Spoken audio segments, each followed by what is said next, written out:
Avant de vous donner la parole, je voudrais vous faire un aveu et une sorte de déclaration d'amour en mon nom propre, mais au nom aussi de tous les professeurs de philosophie peut-être présents dans cette salle. Vous le savez sans doute, une année de philosophie commence souvent, très souvent, en traitant de cette distinction nature et culture. Et puis, comme un bon professeur de philosophie, on pose cette distinction comme étant universelle, nécessaire, évidente, ne souffrant aucune trace de discussion. Alors souvent, on a quand même un peu des doutes nous-mêmes, et dans un deuxième temps, ou dans un troisième temps, on la questionne. Et la questionner philosophiquement n'est pas si évident, tant cette distinction est prégnante dans toute l'histoire de la pensée occidentale, de quelques rares exceptions.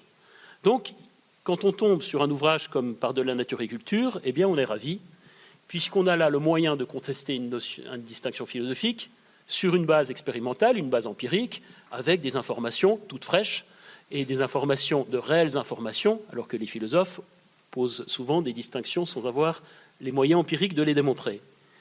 Et donc, je voulais vous remercier pour cette proposition Par de la nature et culture, un ouvrage qui nourrit beaucoup de choses dans l'enseignement des professeurs de philosophie. Voilà.